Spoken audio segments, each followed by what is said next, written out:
Hello hi అందరికీ నమస్కారం. నా పేరు రామకృష్ణ. ఈరోజు మీకు ఈ వీడియోలో అంబలి ఎలా తయారు చేసుకోవాలో చూపిస్తాను. సో ఇప్పుడు ఈరోజు మనం ఈ అంబలి తయారు చేసుకోవడానికి మనకు కావాల్సిన పదార్థాలు రాగి పిండి లేదా సోడి పిండి, అలాగే తురుముగా చేసుకున్న బెల్లం, సాల్ట్ లేదా ఉప్పు, మంచినీరు లేదా వాటర్. సో ఇప్పుడు ఈ 4 పదార్థాలను ఉపయోగించి మనం ఇప్పుడు అంబలి తయారు చేసుకుందాం.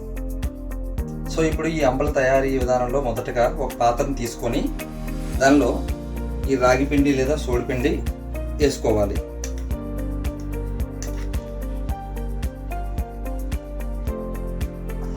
సో ఇప్పుడు దీంట్లో వాటర్ వేసుకుంటూ ఉండలు లేకుండా బాగా కలుపుకోవాలి.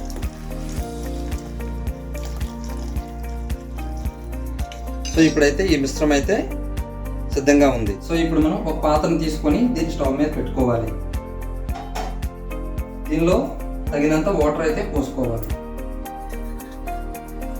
సో ఇప్పుడు ఈ వాటర్ని 10 నిమిషాల పాటు బాగా మరిగేటట్లు చూసుకోవాలి. సో ఇప్పుడు బాగా మరిగిన ఈ నీటిలో మనం ముందుగా రెడీ చేసుకున్న ఈ మిశ్రమాన్ని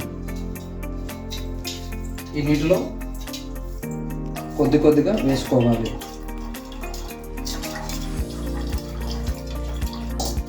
మిశ్రమాన్ని బాగా కలుపుకోవాలి.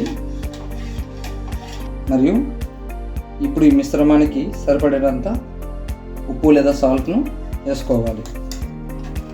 సో ఇప్పుడు ఈ మిశ్రమాన్ని ఇంకో 5 నిమిషాల వరకు బాగా మరిగించాలి. సో ఇప్పుడు బాగా మరిగిన ఈ ద్రావణంలో బెల్లం తురుమును వేసుకోవాలి.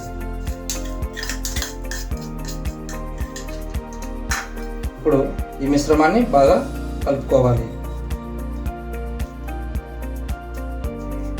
సో ఇప్పుడు మనకు కావలసిన అంబలి తయారైపోయింది.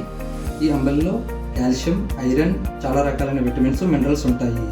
ఈ అంబలిని పిల్లలు, పెద్దవాళ్ళు, అలాగే గర్భిణీ స్త్రీలు కూడా తీసుకుంటారు. సాధారణంగా ఈ అంబలిని ఉదయం పూట బ్రేక్ఫాస్ట్గా తీసుకుంటుంటారు.